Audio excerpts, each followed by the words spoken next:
Smart കിച്ചണിലേക്ക് എല്ലാവർക്കും സ്വാഗതം. വാനില സ്പോഞ്ച് കേക്കിൻ്റെ റെസിപ്പിയാണ് ഇന്ന് കാണിക്കുന്നത്. നമുക്ക് നോക്കിയാലോ. ഒരു ബൗൾ എടുത്ത് അതിലേക്ക് ഒരു അരിപ്പ വെച്ച് കൊടുത്തിട്ട് 250 ml കപ്പിൽ 1 കപ്പ് മൈദ ഇട്ട് കൊടുക്കുക. കൂട്ടത്തിൽ 1 ടീസ്പൂൺ ബേക്കിംഗ് പൗഡറും 1/4 ടീസ്പൂണിൽ താഴെ ബേക്കിംഗ് സോഡയും 1 പിഞ്ച് ഉപ്പും കൂടിയിട്ട് ഈ പൗഡർ 3 പ്രാവശ്യം ഇടഞ്ഞെടുക്കുക. മൈദയിലും ബേക്കിംഗ് സോഡയിലുമെല്ലാം തരികൾ കാണും. അത് ഇടഞ്ഞെടുക്കുമ്പോൾ നമുക്ക് അരിപ്പയിൽ കിട്ടും. ഇതുപോലെ തരികൾ കിട്ടും. അതുകൊണ്ടാണ് 3 പ്രാവശ്യം ഇടഞ്ഞെടുക്കാൻ പറയുന്നത്. ഇടഞ്ഞെടുത്ത പൊടി നല്ലവണ്ണം ഒന്ന് മിക്സാക്കി നമുക്ക് മാറ്റി വെക്കാം. 6 ഇഞ്ചിൻ്റെ ഒരു ബേക്കിംഗ് ട്രേ ആണ് ഞാൻ കേക്ക് ഉണ്ടാക്കാൻ എടുത്തിരിക്കുന്നത്. അതേ ഓയിൽ ഗ്രീസ് ചെയ്ത് കൊടുത്തിട്ട് ബട്ടർ പേപ്പർ വെച്ച് കൊടുത്തിട്ടുണ്ട്. ബട്ടർ പേപ്പർ വെച്ചിട്ട് അതിൻ്റെ പുറത്തൊന്നും കൂടി ഓയിലോ ബട്ടറോ എന്തെങ്കിലും ഒന്ന് ഗ്രീസ് ചെയ്ത് കൊടുക്കണം. നിങ്ങളുടെ കയ്യിൽ ബട്ടർ പേപ്പർ ഇല്ലെങ്കിലും കുഴപ്പമില്ല. ട്രേയിൽ കുറച്ച് ഓയിൽ ഗ്രീസ് ചെയ്തിട്ട് മൈദപ്പൊടി സ്പ്രെഡ് ചെയ്ത് കൊടുത്താൽ മതി. ഇനി 4 മുട്ട എടുത്തിട്ട് അതിൻ്റെ വെള്ളയും മഞ്ഞയും സെപ്പറേറ്റ് ആക്കി 2 ബൗളുകളിലാക്കി എടുക്കണം. മുട്ട എടുക്കുമ്പോൾ പ്രത്യേകം ശ്രദ്ധിക്കേണ്ടത് റൂം ടെമ്പറേച്ചറിലുള്ള മുട്ട മാത്രമേ എടുക്കാവൂ. ഫ്രിഡ്ജിൽ വെച്ചിരിക്കുന്ന മുട്ടയാണ് നിങ്ങൾ എടുക്കുന്നതെങ്കിൽ ഒരു 1/4 മണിക്കൂർ മുന്നേ എടുത്ത് വെളിയിൽ വെച്ച് അതിൻ്റെ തണുപ്പൊക്കെ പോയതിന് ശേഷം മാത്രമേ എടുക്കാവൂ. മുട്ട പൊട്ടിച്ച് വെള്ളയും മഞ്ഞയും സെപ്പറേറ്റ് ആക്കി എടുത്തിട്ടുണ്ട്. ഇനി നമുക്ക് മുട്ടയുടെ വെള്ള ബീറ്റ് ചെയ്തെടുക്കാം. ഞാനൊരു ബീറ്റർ വെച്ചാണ് ബീറ്റ് ചെയ്യുന്നത്. നിങ്ങളുടെ ഈ ബീറ്റർ ഇല്ലെങ്കിൽ ഒരു വിസ്ക് വെച്ച് നല്ലവണ്ണം അടിച്ചെടുത്താൽ മതി. അല്ലെങ്കിൽ ഒരു മിക്സിയുടെ ജാറിലേക്ക് ഇതിട്ട് 30 സെക്കൻഡ് ഹൈ സ്പീഡിൽ അടിച്ചെടുത്താലും നല്ലവണ്ണം പതഞ്ഞ് കിട്ടും. ഇതിന് മുമ്പ് ഞാനൊരു ക്യാരറ്റ് കേക്കിൻ്റെ റെസിപ്പി ഈ ചാനലിൽ തന്നെ ഇട്ടിട്ടുണ്ട്. അത് ഞാൻ മിക്സിയിലാണ് അടിച്ചെടുത്തിരിക്കുന്നത്. നിങ്ങൾക്ക് വേണമെങ്കിൽ കയറി നോക്കാം. നല്ല ഫ്ലഫി ആയിട്ട് ബീറ്റ് ചെയ്ത് വേണം ഇതെടുക്കാനായിട്ട്. ഇപ്പോൾ അതേ ആവശ്യമായ രീതി നല്ലവണ്ണം ഫ്ലഫി ആയിട്ട് കിട്ടിയിട്ടുണ്ട്. ഈ രീതി വേണം നമ്മൾ ബീറ്റ് ചെയ്തെടുക്കാനായിട്ട്. എന്നാൽ മാത്രമേ നമ്മൾ ഉണ്ടാക്കുന്ന കേക്ക് സോഫ്റ്റായിട്ട് കിട്ടത്തുള്ളൂ. മുട്ടയുടെ കളറെല്ലാം മാറി ഇപ്പോൾ നല്ല വൈറ്റ് കളറിൽ കിട്ടിയിട്ടുണ്ട്. ഇനി ഇതിലേക്ക് 1/4 കപ്പ് പഞ്ചസാര പൊടിച്ചതും കൂടി ചേർത്ത് കൊടുക്കണം. മിക്സിയിൽ പൊടിച്ചെടുത്ത പഞ്ചസാര 3-4 പ്രാവശ്യമായിട്ട് നമ്മൾ ചേർത്ത് ബീറ്റ് ചെയ്തെടുക്കണം. ഇതിലേക്ക് പെട്ടെന്ന് അലിഞ്ഞു ചേരുന്നതിന് വേണ്ടിയാണ് പഞ്ചസാര നമ്മൾ പൊടിച്ച് ചേർക്കുന്നത്. ഇത് 3-4 പ്രാവശ്യമായിട്ട് കുറേശ്ശെ വീതം ഇട്ട് കൊടുത്ത് വേണം ബീറ്റ് ചെയ്തെടുക്കാനായിട്ട്.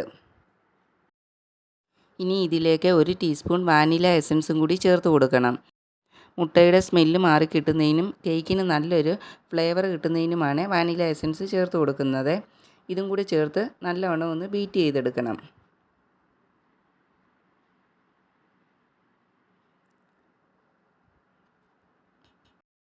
അതിനുശേഷം നമ്മൾ മാറ്റി വെച്ചിരിക്കുന്ന മുട്ടയുടെ മഞ്ഞക്കരു ഒരു സ്പാച്ചില വെച്ച് നല്ലവണ്ണം ഒന്ന് അടിച്ച് മിക്സാക്കി എടുക്കണം. ഒത്തിരി നേരം അടിക്കേണ്ട, ഒന്ന് മിക്സാക്കി എടുത്താൽ മാത്രം മതി.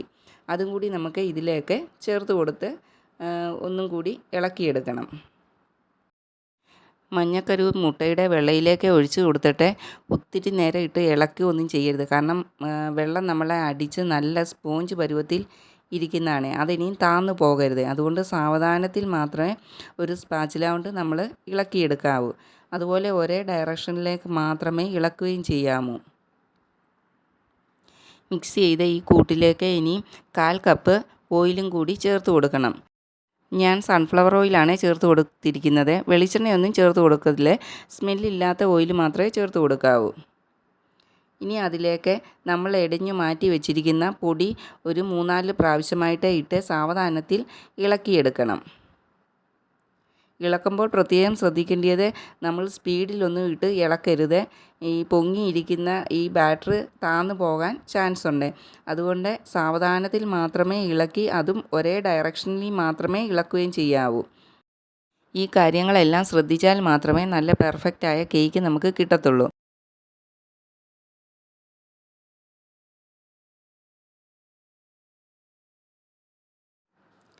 പൊടിയെല്ലാം മിക്സ് ചെയ്ത് കഴിയുമ്പോൾ ഈ കൺസിസ്റ്റൻസിയിൽ വേണം നമുക്ക് ബാറ്റർ കിട്ടാനായിട്ട്.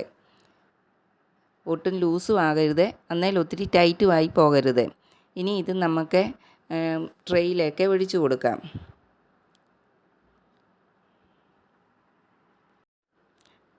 ഒഴിച്ചു കൊടുത്ത ശേഷം ഒരു ടൂത്ത് പിക്കോ എന്തെങ്കിലും കൊണ്ട് നമുക്ക് ഇത് നല്ലവണ്ണം ഒന്ന് ഇളക്കിയെടുക്കണം.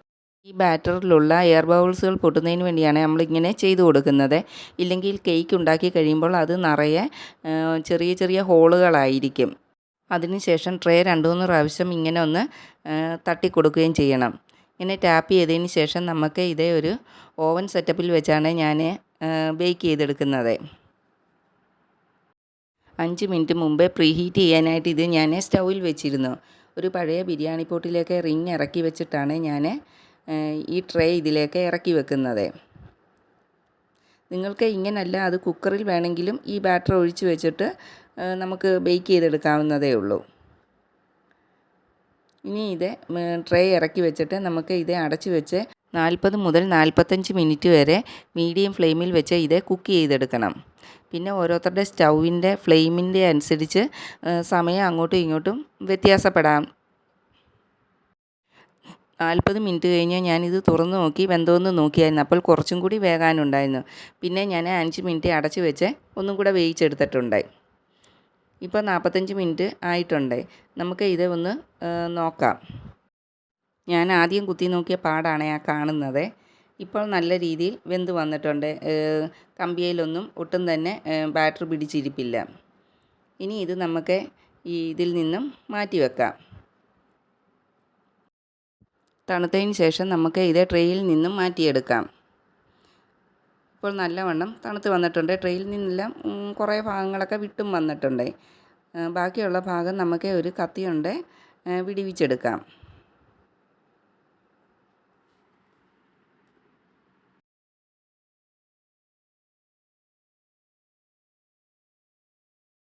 അതിനുശേഷം നമുക്ക് ഒരു പ്ലേറ്റിലേക്ക് ഇത് തട്ടി കൊടുക്കാം.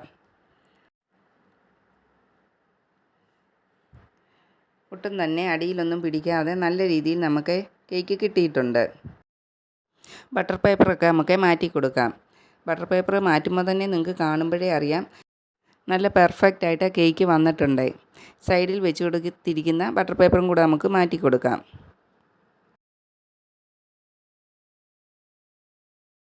ഏത് ടൈപ്പ് കേക്കിന് വേണമെങ്കിലും നിങ്ങൾക്ക് ബേസായിട്ട് ഉപയോഗിക്കാൻ പറ്റിയ ഒരു വാനില സ്പോഞ്ച് കേക്കാണിത്. ഇപ്പോൾ വെക്കേഷനൊക്കെ ആയതുകൊണ്ട് നമുക്ക് ഇതുപോലെ ഒരു കേക്കൊക്കെ ഉണ്ടാക്കിയ കുട്ടികൾക്ക് കടയിൽ നിന്നൊന്നും മേടിക്കാതെ തന്നെ നമുക്ക് കൊടുക്കാൻ പറ്റും. കുറഞ്ഞ ചിലവിൽ നമുക്ക് ഉണ്ടാക്കാൻ പറ്റിയ ഒരു കേക്കുമാണിത്.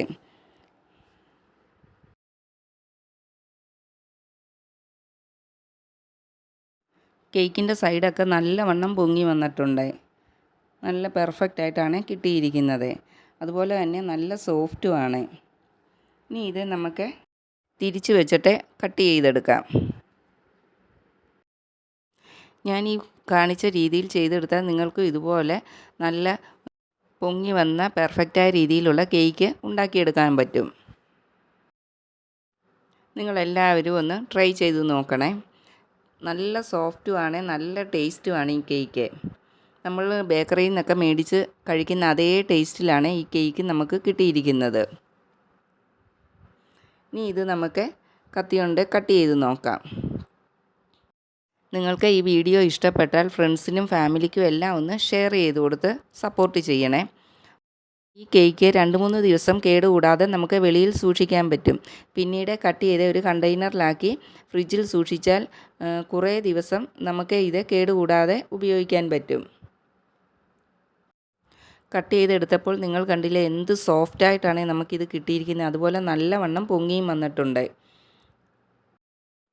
നിങ്ങളെല്ലാവരും ഇതൊന്ന് ട്രൈ ചെയ്ത് നോക്കുമല്ലോ. അതുപോലെ ഈ റെസിപ്പി ഇഷ്ടപ്പെട്ടാൽ ലൈക്ക് ചെയ്യുകയും ഷെയർ ചെയ്യുകയും സബ്സ്ക്രൈബ് ചെയ്യുകയും ചെയ്ത് സപ്പോർട്ടും കൂടി ചെയ്യണേ.